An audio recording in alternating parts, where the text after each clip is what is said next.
Bienvenidos a En el Viaje con Luis Góngora.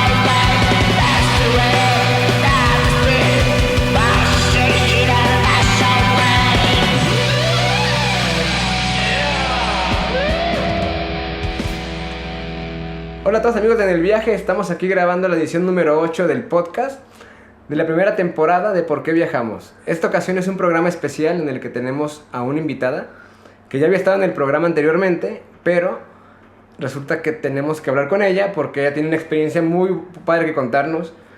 Y bueno, ya sé, bienvenida otra vez al programa. Gracias por invitarme otra vez al programa En el Viaje. Como siempre, un placer grabar contigo. Qué chido que volviste a tener el tiempo para venir. Y pues bueno, hoy es una ocasión especial, no tenemos como tal unas secciones que abordar, pero sí tenemos una plática interesante porque bueno, el contexto de invitarla es que ella, antes de que empezara todo este rollo del coronavirus en todo el mundo, hizo un viaje a Europa y estuvo parte de la cuarentena allá. Entonces regresó a México y bueno, después del tiempo determinado pudimos invitarla para grabar este programa, ¿no? Que obviamente es interesante que nos cuente su experiencia desde cómo lo vio desde allá y fuera del país y cómo se siente esa parte de estar lejos de, pues más lejos de los que queremos, ¿no? Entonces, bueno, ya sé, pues ahora sí que el micrófono es todo tuyo. Obviamente te voy a estar interrumpiendo para introducirme más en la experiencia, pero pues cuéntanos qué onda, cómo estuvo todo. Bueno, es muy divertido tocar este tema porque hay muchas personas como yo que nos quedamos atrapados en diferentes países, ¿no? Y con un plan diferente. El mío era viajar e irme a la India. Y de repente cuando llegamos a Italia, mi novio y yo sabíamos que había algunos casos, pero no era una alerta roja o algo así.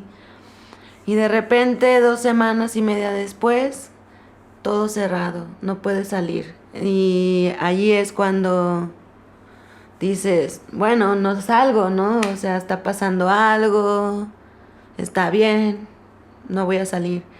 Y después empiezas solo a tener contacto con lo que son las redes sociales.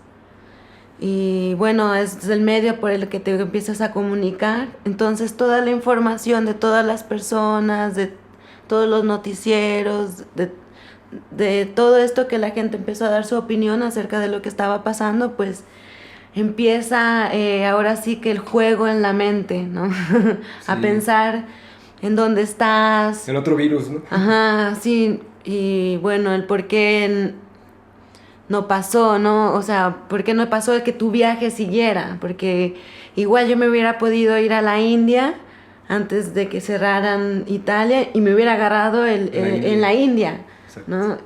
Pero estuvo mi experiencia muy bonita porque me quedé en la casa de mi pareja y él vive en la montaña, en el bosque, entonces no había gente, no había vecinos, vaya. Como para más o menos que la audiencia entienda en qué parte estabas para quien conoce Italia. Ok. Y más o menos en qué región. Yo estaba en la región de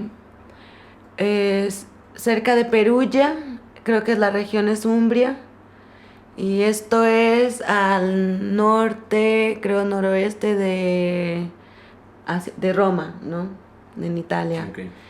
Y bueno, era un pueblito donde había, creo que son como 2,000 personas, ¿no? Más la gente que vive en campaña. No sé exactamente este dato.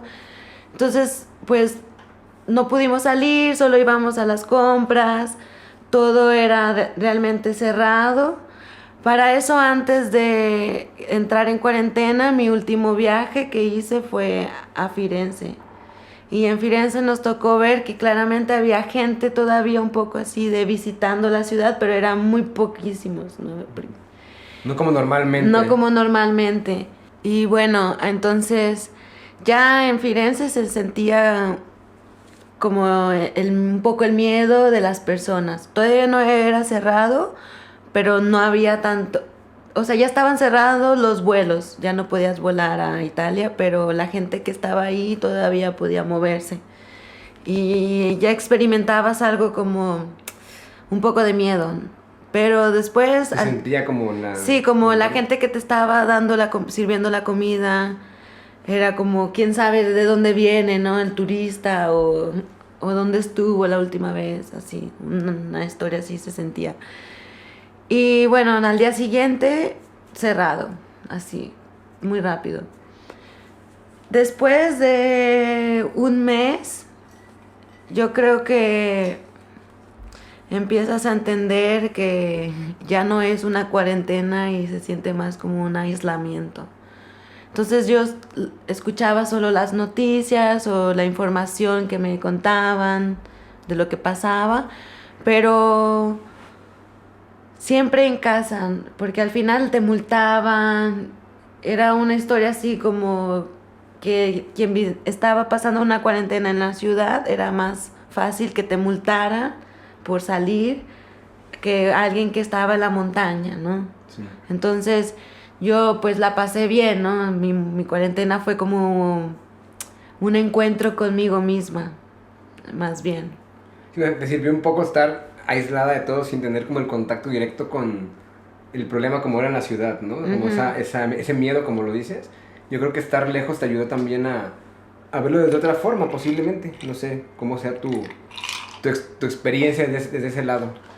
Sí, porque cada día nosotros teníamos que hacer algún proyecto de casa, que era como en el jardín, hacer el huerto, entonces todo era muy terapéutico.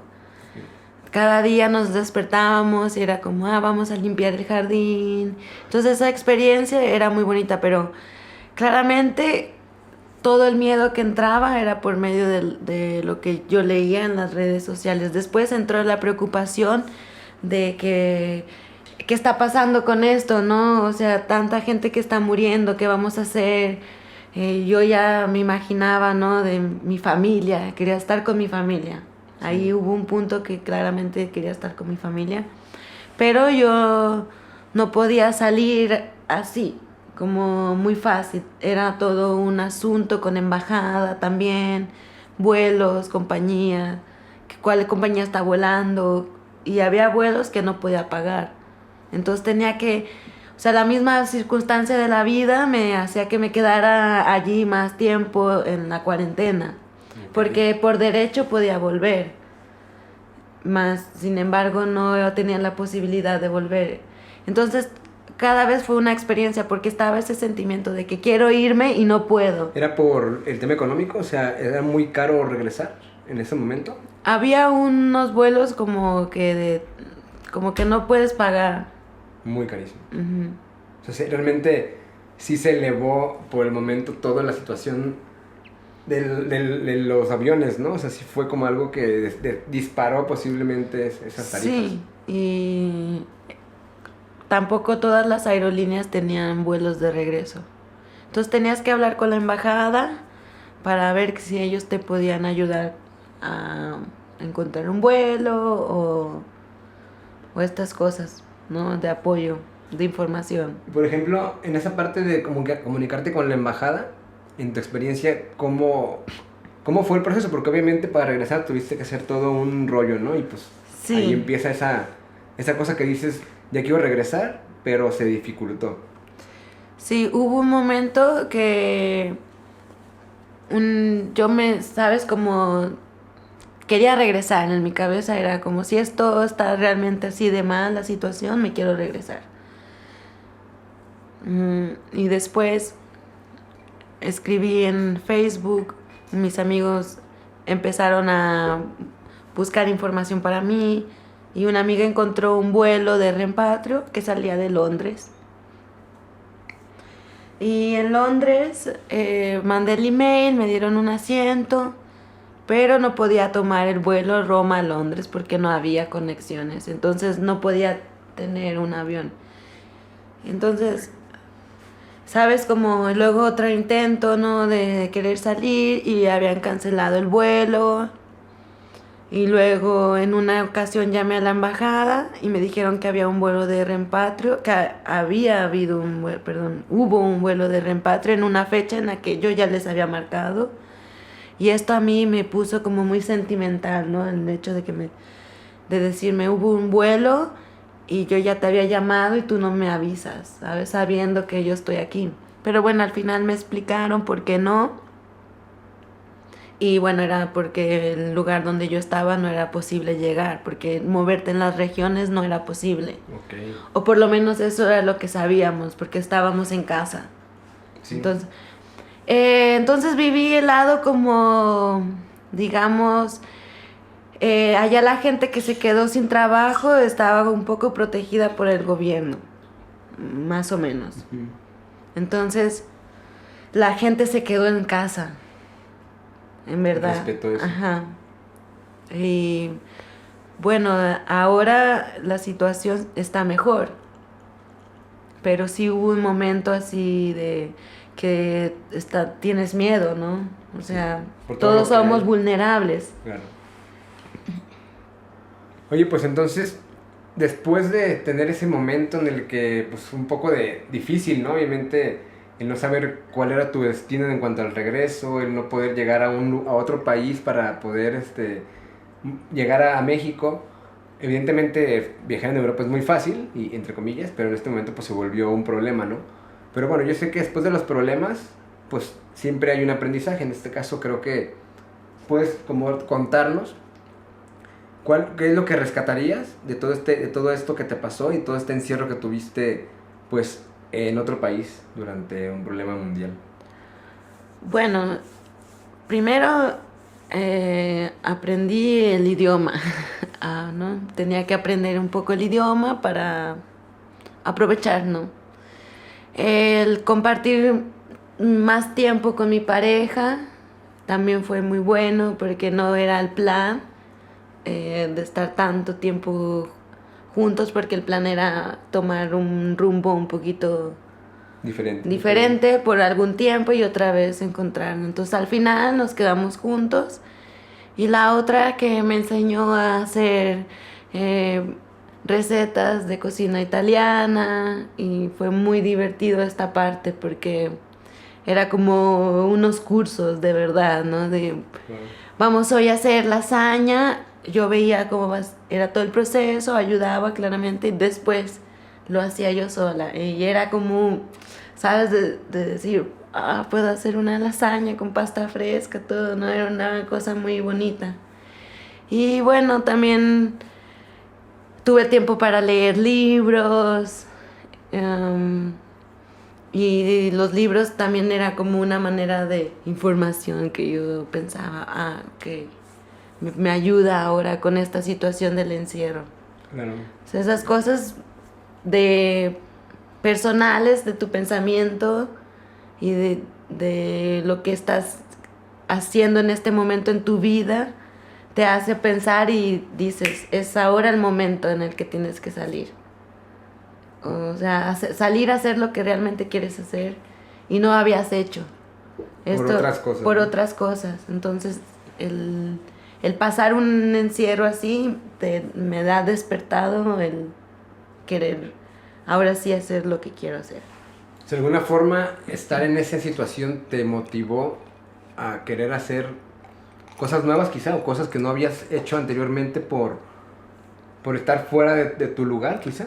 Sí, o como que sentía que no podría hacerlo, pero allí me di la oportunidad de hacerlo y me sorprendí, ¿no? De pensar, puedo hacer esto, puedo aprender un idioma, puedo aprender a hacer cosas. Y entonces me despertó el hambre otra vez de querer aprender.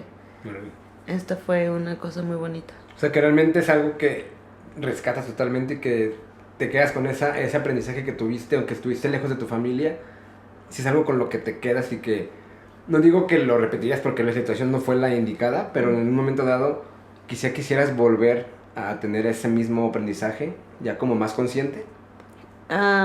Sí, claro, me gustaría seguir con este como nivel de energía que me aportó y seguir adelante, igual aprendiendo más cosas. Qué chido, sí. Sí, imagino que obviamente esto nos inyecta mucho de ímpetu, ¿no? Y bueno, yo, después de esta plática, vamos a hablar de concretamente, durante este encierro allá, pues ya contaste como todo tú lo que hiciste, un poco de cómo viviste y cómo culmina este rollo de cómo empiezas a decidir ya regresar, cómo pasa esto, porque obviamente estar con tu pareja en un contexto pues tan meloso pues se vuelve como algo bonito, ¿no? Entonces, ¿cómo decides tú, sabes qué? Yo me tengo que ir porque, o sea, ¿qué es lo que te hace querer regresar? Bueno, me hace regresar las ganas de estar con la familia, primeramente, y después las ganas de seguir mis proyectos. Porque para mí era cuando te dicen, tienes tiempo, pero no sabes cómo usar ese tiempo. Y era el momento así que pensaba, tengo tiempo y no sé cómo usarlo, tendría que estar usando este tiempo. Entonces los proyectos de mi vida me necesitan de tiempo.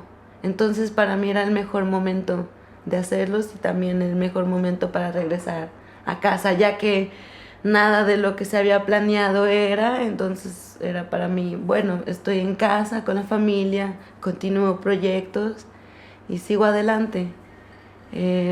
Después, el de estar con mi pareja, claramente es para crecer los dos.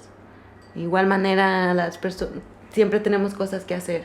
Entonces, me dije, bueno, es tiempo de regresar. Aparte que ya también la historia era más fácil en Italia. Ya estaba cambiando todo. O sea, ¿mejoró cuando Sí, tu regreso? cuando yo regresé ya estaba mejor. Ok. Eso es bueno saberlo, ¿no? Porque obviamente llegaste ya como un rollo más tranquila, Sí. quizá menos presionada posiblemente. Aunque en el aeropuerto, o sea, todos los aeropuertos que crucé, se sentía como más tranquilo, ¿no? ¿En qué aeropuerto estuviste de tu regreso? Estuve en el aeropuerto de Ámsterdam y de Ciudad de México. Ok. Bueno, y en el de Roma. Salí de Roma y después hice escala en Ámsterdam para Ciudad de México. Y bueno, ahí ya el tema de entrar a los aeropuertos, pues yo ya estaba en contacto con el exterior. Después de 3 meses, ¿no? Ajá. 2 meses, no sé. Sí, como menos de 3 meses, algo así. Entonces este momento para mí fue como que ya como que estaba más tranquila la historia. Yo me imagino que en otro punto era más control de todo. Sí. Ahora el avión venía lleno, o sea, no lleno así, pero me refiero como veníamos varios mexicanos que ya habíamos podido, que nos había agarrado ahí el virus, como muchas personas, ¿no? Sí. A muchas personas haciendo otras cosas, visitando a la familia o algo, y de repente ya no puedes salir. No hay vuelos, no hay conexiones, entonces nos quedamos atrapados y en este avión la mayoría de las personas eran personas como yo, que nos habíamos quedado ahí en Italia. Okay. Y así mucha gente en todos lados, ¿no? O sea, en todos los países había un caso parecido, ¿no? Sí, tengo muchos amigos que se quedaron en Panamá en una fiesta, por ejemplo, así que los aislaron. Estaban en una fiesta, en un festival y los aislaron. Amigos que estaban en Colombia, de un día para otro también hay que salir. Amigos que estaban en Indonesia, en China, o sea, Órale. fuerte, ¿no? Sí, todo, pues para el mundo esto. Ajá, y todos con un temor de la familia. Bueno, no temor de la familia, sino como temor y quieres estar con tu familia. Este Claro. era el punto, de que algún momento nos sentimos así, creo yo. Yo creo que todos tenemos ese sentimiento después de todo esto que algunos nos tocó vivir la cuarentena aislados, solos, algunos en pareja, algunos en familia, algunos con amigos.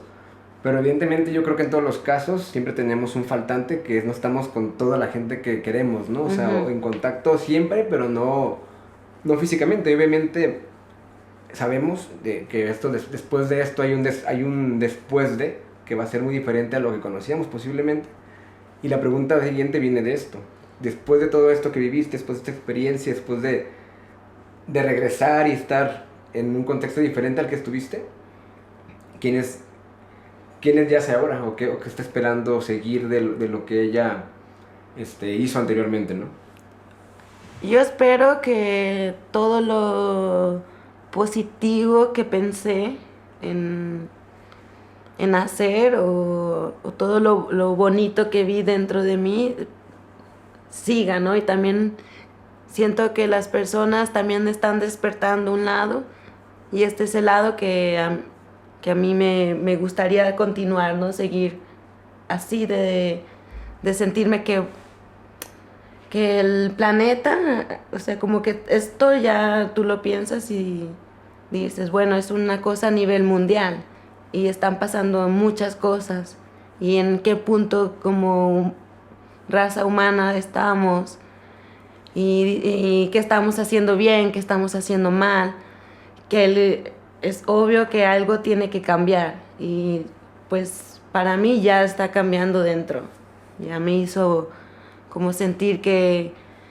tengo que continuar adelante, claramente, pero de una manera un poco diferente. Okay. Digamos, consciente, no sé, algo así. Sí, creo que tienes pues una gran razón en cuanto a lo que dices, en cuanto a esa parte de que tenemos que ser conscientes. Y bueno, es un gran aprendizaje el que has tenido y obviamente creo que muchas personas que nos van a escuchar o que pues yo en este momento que te escucho, tengo una empatía en ese aspecto y me siento igual, ¿no? Y bueno, llegas a México y ¿cómo comparas el hecho de cómo se tomó en México y cómo se toma todo en Italia o en donde estuviste? ¿Cómo ves esa comparación? O sea, ¿cómo lo percibes? Bueno, yo lo que vi de diferencia, primero es la gente en la calle. La gente en Italia se quedó en casa cuando les dijeron que se tenían que quedar en casa, porque las estadísticas eran muy altas. Entonces la gente se quedó, lo respetó y además que te multaban si tú te encontraba la policía y no tenías razón para estar fuera de casa, era una multa. Y la otra, bueno, que aquí en México la gente pues sigue, ¿no? Su vida. Porque también en Italia, por lo que entendí, el gobierno les estaba dando apoyo o no sé, el mismo empresa del trabajo por políticas, me imagino, te estaban pagando la mitad de tu sueldo, algo así. Pero también estaba las personas que la estaban pasando muy mal. Pero cuando estoy en México me doy cuenta de que en México la historia es obviamente muy diferente. En México mucha gente trabaja día a día y o sea, Sin parar, digamos. es difícil, ¿no? También decirle a las personas, quédate en tu casa cuando tienes que comer. Y el miedo al hambre es más fuerte que el miedo al virus. Es lo que proyecta. Claro. Entonces, este lado, pues sí ves que es muy diferente. Y también cómo lo están tomando. Las noticias, ¿no? Cómo están tomando las noticias, las medidas que se están tomando. También son muy parecidas, claramente, pero también se ve como un poco diversas, ¿no? Allá de verdad no había ningún restaurante abierto. Lo único que podía estar abierto era los supermercados, las gasolineras y farmacias.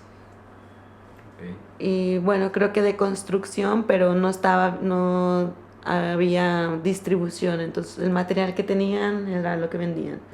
Pero no había restaurantes abiertos ni nada. Entonces sí había como... era otra energía, ¿no? Todos en casa, no te enteras. Lo único que te digo era el contacto a través de internet. Era lo único que veías todo el tiempo. Sí, era lo que veía. Además que cuando yo estaba allá, la primera información que se manejaba era como, no tengan miedo, o sea, es como, sí, hay que poner atención, pero o sea, las personas vulnerables son los viejos. Y en Italia hay muchas personas que son ya tercera edad o viejos. Y estos son los que han muerto más allí. Okay, bueno, sí.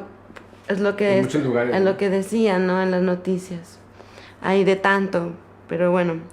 Y en México tampoco puedo decir mucho porque también la cosa fue en tiempos diferentes. Claro. Entonces yo estoy llegando en un momento donde quizás está más tranquilo o va para arriba. Vamos a ver, ¿no? Sí, exacto, totalmente.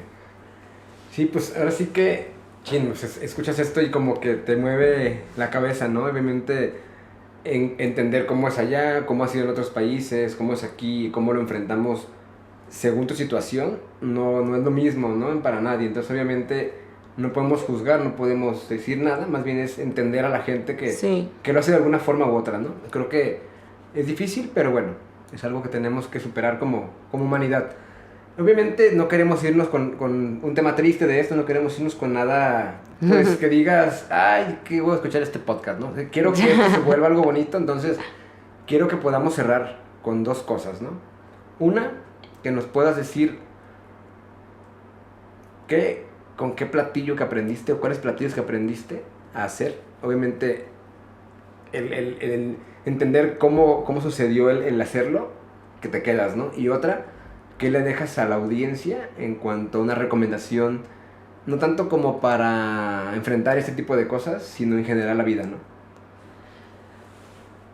Sí, me gustaría compartir la experiencia de la lasaña, porque de todos los platillos que puedo decir de la comida italiana, uno que me gusta más es la lasaña.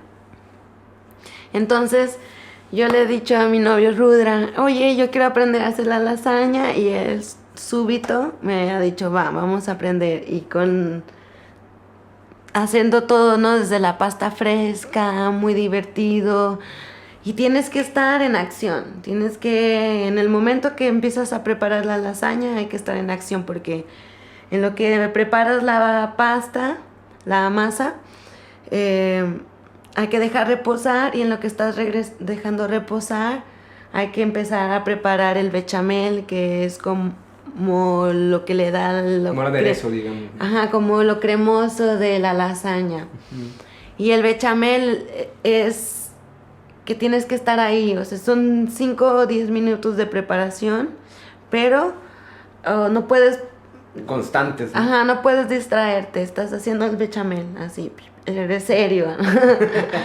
Y después de eso también tienes que ya estar preparado lo que es el relleno, que en este caso pues yo ahora intento no comer tanta carne, entonces vegetariano, ¿no? Okay. O sea, el bechamel, la salsa de tomate, hacer la pasta, para hacer la pasta fresca es todo un arte, ¿no? De práctica, hay que practicar mucho para decir, esta es una pasta fresca. Y bueno, fue muy divertido, pero las recetas que más así me encantan fueron las recetas que me enseñó Rudra, pero que fueron muy sencillas, pero muy ricas, como la pasta aglio e olio. ¿Es la número 1 esa? Ajá. A ver. Okay. ¿Cómo se llama? Pasta aglio e olio. Aglio e olio. Apúntenle, por favor. Vamos a hacer un reto próximamente. Esta es muy sencilla. Solo lleva ajo, chile. Puede ser un chile de árbol o un chile de más adentro. Bienvenidos a México, amigos. Ya regresé. No, bueno, un chile de árbol o un chile piquín, algo con aceite, ¿no? Entonces esto lo saltas el ajo y el chile en aceite, cocinas la pasta claramente, entonces incorporas la pasta con un poco del agua con la que cocinaste la pasta, pero un poco, o sea, Porque solo para que no esté muy humedezca, seca. ¿no? Ajá. Y nada, lo revuelves y después lo sirves. Esto se tiene que comer en caliente, o sea, caliente así. Y en caliente tal cual. Y en caliente. Y nada, esta pasta es como súper sencilla, muy rica. No es como que, ay, sabe un chingo de ajo. Hay que ponerle unos 4 ajos para que... Ok. Y con el picante va bien, sin miedo también, para que sepa. Y si quieres agregar queso, pues le agregas queso, pero no. La otra receta es de pasta con frijoles, pasta fagioli. Suena rico. Y esta es hacer la pasta, ya sea espagueti o creo pasta pene, algo así. Y nada, haces la pasta, después te cocinas de frijoles la olla, sin realmente así machucar bien, un poco que se Más queden enteros. enteros. Y lo agregas la pasta, entonces se va a hacer como una cremosa, algo como medio cremoso, claro, sin tanto caldo del frijol, un nivel así, ¿no? Entonces va a ser una pasta cremosa, pero de frijol y también ya buenísima. Aceite arriba, queso, pasta. Wow, qué rico. Y esto fue para mí las recetas que más me encantaron. Pues más tenemos que sencillas. hacer... Sí. Hay que probar las 3, ¿eh? Yo creo Sí, que... sí. Y inventarnos otras nuevas, ¿no? Porque Claro. Pero ya sé, pues eso nos va a despertar el hambre, es buena para cenar. Pero antes de irnos, a ver, cierra con algo inspirador, algo bonito. ¿Con qué te despides de esto? ¿Qué nos dejas a todos los que estás en el viaje? ¿Con qué te vas? El viaje nunca para, porque estás donde tienes que estar y por alguna razón lo estás viviendo y creo que hay que aprender a vivir en el ahora. Eso, creo. Con eso Sí. podemos cerrar. Sí, ¿crees? sí. Me gusta el... Vivamos en el ahora. Vivimos en el viaje, vivimos en el ahora. Y pues, gracias otra vez por estar aquí, amigos. Esto fue un programa especial. Está aquí Yace Luna. Esperemos que quieran preguntarle algo. No va a estar en vivo ya, pero si nos pueden preguntar todavía, va a contestar. Y amigos, pues, vamos a despedirnos de este programa. Gracias, Luis. Gracias, Yace, por estar aquí otra vez, acompañándonos. Gracias al Inge por tomarse otra vez el tiempo y esos whiskies heladitos como le gusta. Y escuchar este programa Salud. de 0 a 100. Salud, amigos, salud a todos. Felices cuarentenas. Seguir disfrutando, quedemos en casa y pues estamos en contacto.